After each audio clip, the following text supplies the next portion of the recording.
Hi, hello everyone. Welcome to our channel, Mr. and Mrs. Lifestyle Vlogs.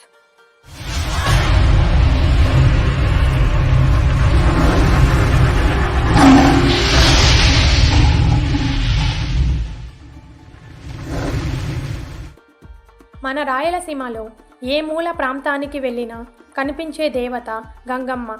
సాధారణంగా ప్రతి గ్రామానికి ఒక గంగమ్మ ఉంటుంది. కొన్ని ఊర్లకు ఇద్దరేసి గంగమ్మలు ఉంటారు. అలాంటిది కేవలం ఒక్క మన శ్రీకాళహస్తిలో మాత్రమే 7 గంగమ్మలు ఉన్నారు. ఇప్పుడు 7 గంగమ్మల జాతర గురించి ఈ వీడియోలో పూర్తిగా తెలుసుకుందాం. మన శ్రీకాళహస్తిలో జాతర జరపాలంటే పెద్దలందరూ సమావేశమై ఒక తేదీని నిర్ణయించుకొని ఆ విషయాన్ని చాటింపు ద్వారా గ్రామ ప్రజలకు తెలియజేసి గంగమ్మలను స్థాపించే 3 రోజుల ముందుగా అంటే డిసెంబర్ నెల 2వ ఆదివారం అర్ధరాత్రి 12 గంటలకు చాటింపు వేస్తారు. ఇది జరిగిన తరువాత ఆ ఊరి వారు ఎక్కడ ఉన్నా జాతర సమయానికి చేరుకుంటారు.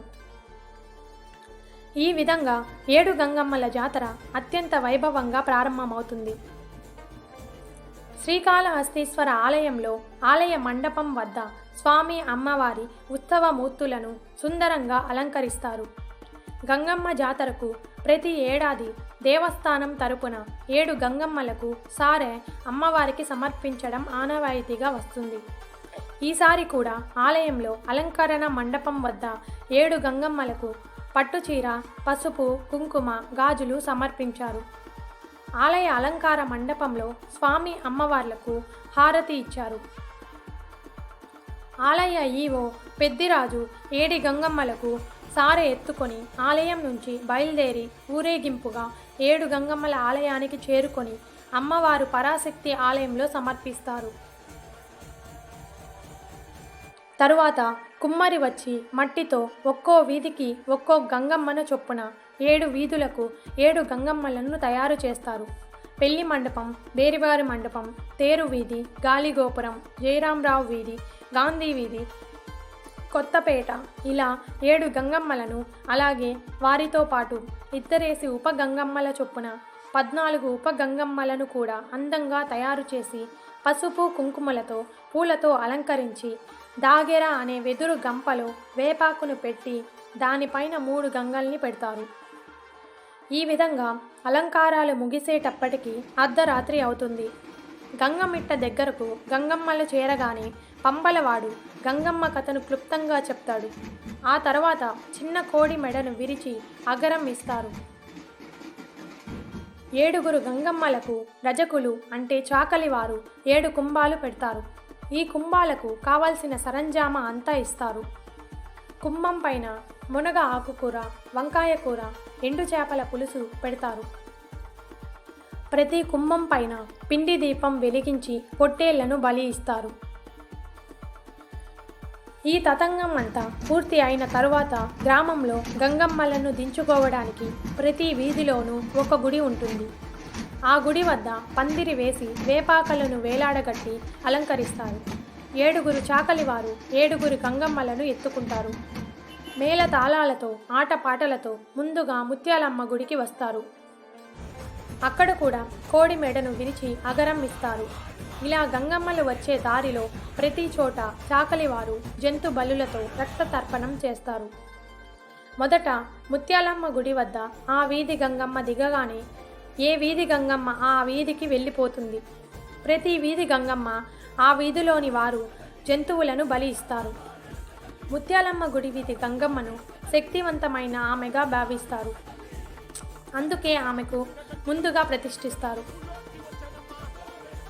ఈ విధంగా గ్రామంలో గంగమ్మలను స్థాపించిన తరువాత చిన్నలు పెద్దలు చుట్టాలతో ఇల్లు నిండిపోతుంది. అందరూ కొత్త బట్టలు ధరించి అమిత ఉత్సాహంతో ఉంటారు. ప్రతి ఇంటిలోనూ నట్టింట పోలేరమ్మను ఎవరికి వారు ఒక గోడకు పసుపు రాసి కుంకుమ బొట్లు పెట్టి 3 విస్తర్లు వేసి కుమ్మం కూడు పెట్టి పైన గంగమ్మలకు పెట్టిన మాదిరిగానే కూరలు వేసి పిండితో చేసిన ప్రమిదల్లో 3 దీపాలు వెలిగించి 3 విస్తర్లలో పెడతారు. గంగమ్మలు కదిలే వరకు ఈ 3 దీపాలు ఆరిపోకుండా చూస్తారు. వారికున్న మొక్కులన్నిటినీ తీర్చుకుంటారు. చీరను పెట్టి కోరికలను కోరుకుంటారు. అంతేకాకుండా ఒక కుండలో అఖండలం వెలిగించి నట్టింట పోలేరమ్మ వద్ద పెడతారు. ఈ కుండని 1000 కళ్ళ దుత్త అని కూడా అంటారు. ముత్తైదువులు దానిని తీసుకొని సాయంత్రం గంగమ్మ వద్ద 3 ప్రదక్షిణలు చేసి కుండను గంగమ్మ వెనుక భాగంలో ఎత్తి పగలగొడతారు. పగిలిన 2-3 పెంకులను ఇంటికి తెచ్చుకుంటారు. ఈ పగిలిన పెంకులు ఇంట్లో ఉంటే ఏ ఆపదలు రావని ఇలా చేస్తారు. గంగమ్మ దిగినప్పటి నుంచి గంగమ్మల వద్ద జరిగే హడావిడి అంతా ఇంతా కాదు. ప్రతి వారికి గంగమ్మ ఆవహించినట్లు ఘనాచారులైపోతారు. అట్టహాసంతో ఆవేశంతో ఊగిపోతారు. ఈలలు, కేకలు, ఘనాచారుల గంతులు, ఆసాదుల డప్పు వాయిద్యాలు ఎవరికి తోచినట్లు వారు నృత్యం చేస్తారు. కొందరు గంగమ్మలను స్తుతించడం, కొందరు తిట్టడం, కొందరు ఆవేశంతో ఏడవడం, కొందరు భూమిపైన పడి సాష్టాంగ పడిపోతారు. ఊరంతా కోలాహలంతో మునిగిపోతారు.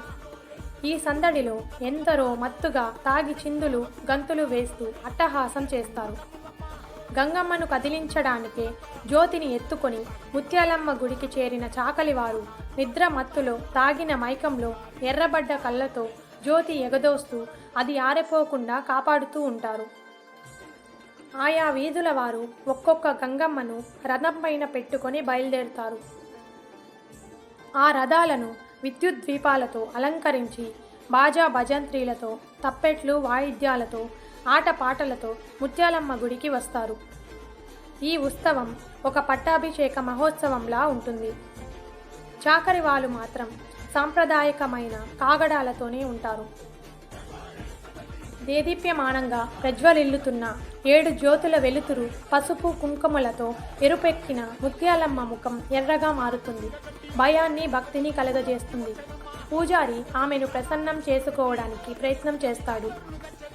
గంగమ్మలు బయలుదేరిన తరువాత మరల మొదట గంగమ్మ మిట్టకు వెళ్ళి అక్కడ నుంచి సువర్ణముఖి నదీ తీరానికి వెళ్తారు. అక్కడ ఏనాది వారు భూతు పదాలు పాడుతూ వెళ్తారు. జనం కూడా అతన్ని అనుసరిస్తారు. ఈ విధంగా దీవెన పదాలు పాడిన తర్వాత గంగమ్మలను స్వర్ణముఖి నదిలో నిమజ్జనం చేస్తారు. అలాగే గంగమ్మలు కదిలినప్పుడే ఇంటిలో గోడకు పెట్టిన పోలేరమ్మకు బొట్లను తుడిచివేస్తారు. ఇలా పూర్వ సాంప్రదాయాలతో తరతరాలుగా వస్తున్న ఈ 7 గంగమ్మల జాతరను జరుపుతూ ఆ ఉత్సాహంలో ఎన్నో జానపద గేయాలను, జానపద నృత్యాలను, జానపద వాయిద్యాలను ప్రయోగించి ఉత్సవాలు జరుపుతున్నారు. ఈ విధంగా అంగరంగ వైభవంగా, ఎంతో ఆహ్లాదకరంగా, కనుల పండుగగా మన శ్రీకాళహస్తిలో 7 గంగమ్మల జాతర ఈ విధంగా జరిగింది.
Thank you for watching. Please like and subscribe our channel.